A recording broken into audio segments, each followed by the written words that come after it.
Let's bring in my great pal, Scott Turner. He's former executive director of the White House Opportunity and Revitalization Council, where I met him. I can tell you that President Trump loved him.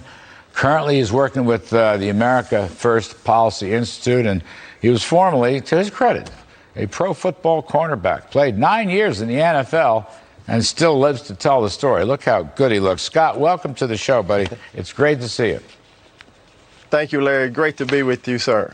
So let's talk about this because, in a sense, your article on NRO is a terrific article. Really, my hat's off to you. Thank you. With numbers, shows that what I'm calling a free enterprise model rather than a welfare entitlement model worked. In fact, it worked miracles. And the presumption here is this is the direction we should keep on going, not a reversion back to welfare and entitlements. That's the way I read your story. Larry, you're exactly right. And, this article just states the facts of what free enterprise can do for an economy.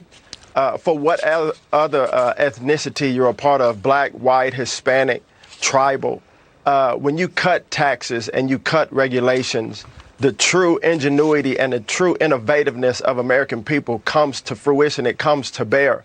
And we saw that during the Trump administration when we were working tirelessly for deregulation, as you stated before, for free enterprise, to give people an opportunity to use their skill sets to start businesses or to join workforces that they hadn't joined before because there was an opportunity there. When you go to a welfare state, that begins to suppress and control people and not allow them to freely use the skill sets and the intellectual capacity that they have to start business and to grow the economy. So what we saw in free enterprise, exactly what we need to continue to do in this country.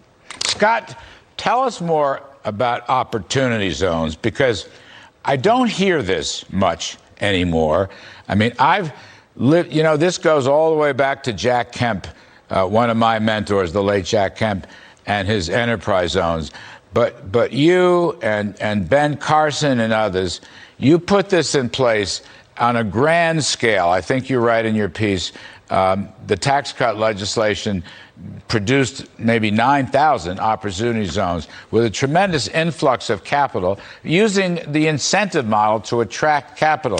Now, Scott, one question I have is, will Biden keep the opportunity zones? And my follow-up question, I just put it out there for you, did this create an increase in black ownership, which I think is so important? Absolutely. So opportunity zones, when it was created from the Tax Cuts and Jobs Act, was created to say, how can we lift up communities that have been forgotten across America, where investment for decades has not been seen in these poverty-stricken communities? So 8,764 opportunity zones were created. And the whole goal and premise here was to lift people up and give them an opportunity for economic freedom, for economic sustainability and long-term sustainability. And it took private companies, public-private partnerships, stakeholder groups coming together, Larry, like elected officials, business owners, entrepreneurs, faith leaders, community leaders coming together for strategies for long-term sustainability. We talked about the pain in the community. Why is the community what it is? But before we left that table, we would have a roadmap to create strategies to bring jobs, to create business, for better housing. This wasn't just a government program, Larry. This was an initiative that was privately led for generational impact. And yes, black ownership did increase. Black home ownership, black labor force, black businesses being started. And a big part of that was due to the opportunity zone legislation. Even today, as we carry this out, and see it in the private sector. I went to over 70 cities in our country, Larry, with our team, and to see groundbreaking projects start, and now seeing them today that they're at their full operating capacity and people working either full-time or part-time jobs, people getting out of poverty, people having honorable earning incomes and wages to take care of their families. So it not only did it work then, but it's still having a tremendous impact in our country. Will President Biden's team keep it in place, Scott? Well, the law is still in place. I don't believe that they created the council again.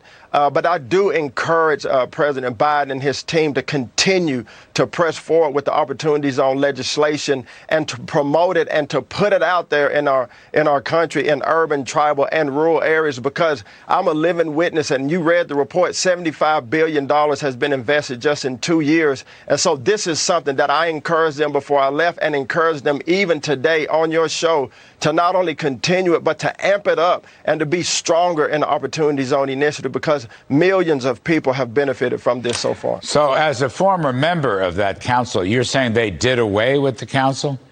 I was a former member of that council. As far as I know, that was Larry, the council has not yet been created or reestablished, because that we operated under a presidential executive order. Well, that's too bad, because that's how you worked the integration, pardon the word, but all the officials, the state, city, or municipality, private enterprise, Wall Street, and so forth. That was a coordinating council.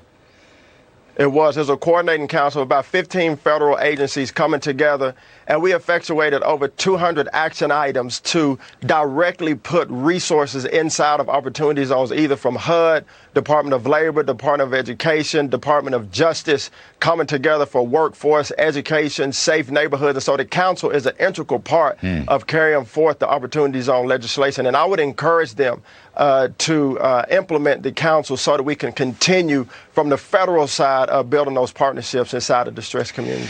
All right, Scott Turner, free enterprise model of success for African Americans in this great country of ours.